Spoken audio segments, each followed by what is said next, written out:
Shout out mga palangga. To this videos, ipapakita ko po sa inyo yung ginawa namin. Yung ginawa ng mister ko na kulungan ng mga sisiw. Kasi napakarami na po ng ng native namin sisiw, kaya gumawa siya ng kulungan. Ayan. Pinagsama-sama niya lahat ng sisiw dito sa isang kulungan. Ayan, guys. Ayan. Ginawa niyang nilagyan niya ng screen yung tawag yan yung chicken wire. Ayan, nilagyan niya ng chicken wire yung kulungan. Ayan, para nakakasingaw sila. Ayan, ayan. Nilagay niya dito lahat ng sisiw ng native na manok. Hiniwalay na siya dun sa mga sa mga nanay. Bali silang yan eh. Ito yung kanilang nanay. Ayan po oh. Ayan yung nanay nila. Ayan, hiniwalay na sila dun sa mga anak. Para makapangitlog na naman uli sila. Ayan. Kasi nangangasawa na naman yung mga barako naming manok. So, maaga silang hiniwalay dun sa sisiw. Ito na siya. Ito, isinama na sila dun sa mga barako ni manok. Para makapangitlog na naman. Ayan guys, yung mga mga tandang. Ito yung mga sisiw. Ayan na guys, oh. Marami na kaming native. Puro native na manok yan.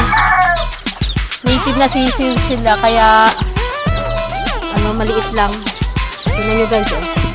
Kaya diba? Napakarami nila. Napakarami sisiw. Ayan. Siguro nasa 60.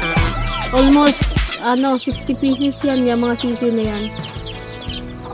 Ayan, nilalagyan namin sila ng ilaw para pagka hinahanap nila yung init ng katawan ng mother nila, lalapit lang sila dun sa ilaw. Kagaya yung isa na yan, oh. Hindi na siya tumayo dun sa ilalim ng ilaw. As usual, naghahanap pa rin sila ng mga mother nila, kaya kailangan na silang hinuwalay. Tingnan mo, nandun na sila sa ilalim ng sisiw. Yung maliit na yan, ayun, yung pinakamaliit dyan sa lahat, yun, sisiw po yan ng Japanese chicken namin. Hiniwalay na rin siya, isinama din siya dyan sa mga native. Ayan, yung mga maliliit na yan, sa Japanese chicken yan. Ayan, yung ibang puti, po yan, sisiw po yan nung Chinese chicken namin. Naghalo-halo na dyan sa isang kulungan para yung mga nanay nila tuloy-tuloy lang pong mangingitlog. Ikaw baby, ano nangyari sa'yo dyan? Di ka na tumayo. Hello. Ikaw ba yung inaway ng mother mo? Ito po siya kawawa. Napilayan pala siya kasi nagalit daw yung nanay niya. Sinabong siya. Dito ko na lang sa kainan. Para lagi ka na ipagkain. Kaya lagyan ka ng pagkain sa tabi mo, ha? Kawawa naman siya. Kukuha natin siya ng pagkain. Ang ipinapakain po namin dyan, ang Integra 1,000. Ayan po. Ayan po yung binibigay namin pagkain sa mga sisiw.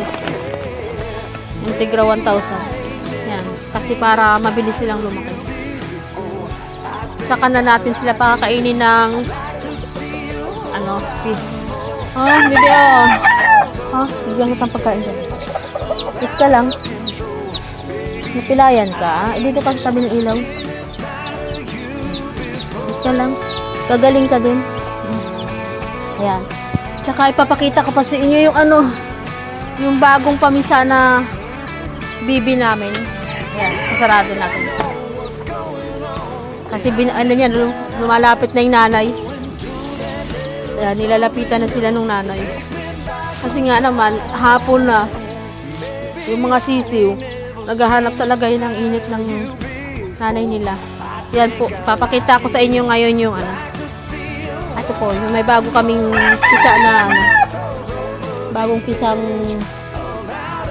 itik. Actually, po yan eh. Ang namisa po dyan, bibe. Pero ang inilagay po na mister ko na itlog, itlog po ng mga itik. Kasi yung itik po, hindi naman po sila naglilimlim. So, pinalimliman po yung itlog niya sa itlog ng bibe. Kaya ayan po, namisa po sila kanina. Ano po yan? Bali, 13 piraso po silang lahat. Yan na guys. Parami na ng parami yung ating mga alaga. Ito, nag-aabang na naman to ng makakain tong aming mga Chinese eh. Yung Chinese doon, yung nangingitlog, malapit na din po yun ng magpisa. So, kaya binakanti ng mister ko yung mga kulungan na to kasi itong mga to, nilagay muna yung pasamantala yung mga tandang. Kasi nga, piniprepare po yan para sa pagpipisa nung dalawang inahin ng baby na lilimlim na din. Ayan Meron din kaming native na manok na isa pa na naglilimlim, hindi pa siya tapos mamisa. Ayan po. Ayan. At saka, yung baby na nandito, na hindi pa rin po tapos mamisa, doon po yun ipiniprepare yung mga kulungan. Meron pa po kami dito bali dalawang baby pa na na naglilimlim. Ito pa. Ayan siya. Ayan mga itlog niya na yan. Ayan po yung itlog. Ayan. Lilim po lumabas ang inanay niya, baka nang hinain. Tapos po, yung dating bantam namin, na nagkasisiw na, hiniwalay po sa kanya yung mga sisiw niya. Ayan na po siya. Nanignitlog na siya, tapos, ayan, nagsisiw, naglilimlim na naman siya ng panibago. Masipag po sila mangitlog. Ayan. Ayun yung isang baby natin na naglilimlim. Siguro antay lang tayo ng mga 1 week. 1 week siguro pinakamatagal, bago siya naman mamisa. Ito, Ayan po siya. Baka magalit. Nakita nyo, guys. Ayan siya, guys, Ayan. Naglilimlim na din yan. Ang itlog po niyan ay 22. So, hopefully, mamisa lahat. Tsaka yung nakita nyo yung mga kulungan doon sa may bahay na yung maliliit na kubo. Puro kulungan po yan ng mga Chinese chicken natin. Ayan po, may naglilimlim na din. Naglilimlim na din siya. Ilan yan? Bali, 3 po silang naglilimlim na Chinese chicken dyan. So, hopefully, mamisayan lahat. Dadami na naman yung mga alaga natin.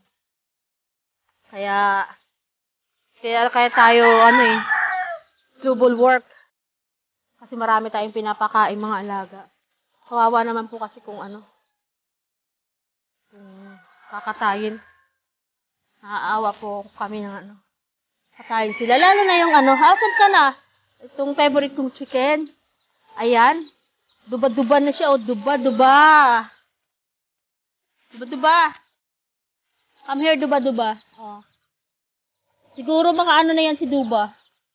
Duba. Come, Duba. Tingnan mo yan si Duba, Yan. Ayan. Siguro sa 5 kilos na yan si Duba, Ayan, Yan. Ganyan lang siya. Hindi na siya makalakad. Sa sobrang bigat ng katawan niya.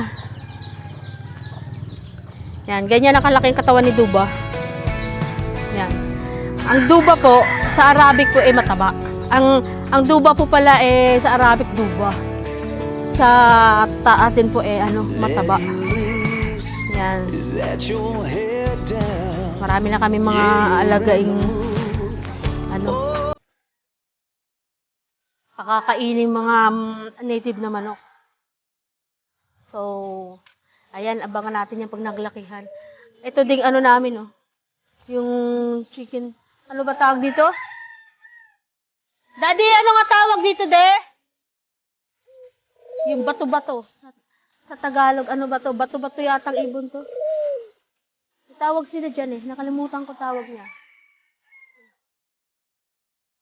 Yan. Mayroon niyang nag-iitlog na din yan Yan. Hello. Nangingitlog na din siya. Kasi isa naming Japanese chicken, naglilimlim ang ano. Kita nyo guys, naglilimlim na siya. Ano daw yan eh? 22 yung kanyang itlog. Australian hummingbird. Yan, Australian hummingbird. Yan. Madami po yan sila dati. Kaya lang, nung nagkasakit yung mister ko, pinamigay niya. Tapos, namatay yung iba. Yan ang naiwan na lang yung, bali, 6 na pares yung naiwan. Tapos, hiningi nung nag-alaga yung dalawa para paramihin din nila. Kaya nung inuwi namin sila dito, yung dalawang magkapares, nangitlog na kaagad. So, mga ilang panahon lang po yan, marami na rin tayong mga hummingbird.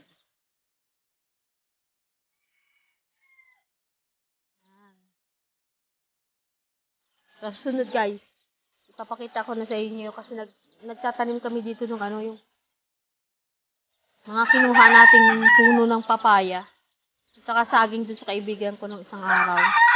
So, ipapakita ko sa inyo pagka naayos na yung pagtataniman namin. Tsaka yung mga, sayot. Ano ba hindi sayote? Sitaw. At saka mustasang binili namin ng mga seeds. Kaya kami namili ng mga, garden soil. Dahil magtatanim tayo ng mustasa at saka sitaw. So, what's up guys? Antayin nyo na lang po pagka ipapakita ko po sa inyo yung pagtatanim nun. Ngayon po kasi nandito tayo sa farm kasi wala tayong natapos yung trabaho natin kanina umaga. So, dumiretso na po ako dito sa farm. Kasi nahihirapan po talaga ako mag-stay dun sa baba kasi sumasakit po yung ilong ko dun sa sa usok. Para po ditong namamaga. Oh. Yun po. Kaya ilang araw ko po yung ininda yung sakit ng ilong ko dito. Parang sinisipon ako. Siguro dun sa usok, sakit sa ilong. Kaya, pagkatapos po ng trabaho namin, dumiretso na po ako dito sa bundok. Doon na ako umuwi. Mas dito, fresh air. Saka magkaroon ka ng parang tahimik ng lugar. Ang maririnig mo lang dito, ayan, yung ingay ng sisiw namin. Saka yung mga ingay ng mga manok. Yan, tumitilaok. Yun lang po kasi wala kaming bahay. Ayan, ganyan. Yun amin lahat yung paligot na yan. Wala po kaming kapitbahay na malapit. Ayan. Ayan, tingnan nyo po yung lugar. Wala pong kapitbahay. So, walang ingay. Unlike din sa baba.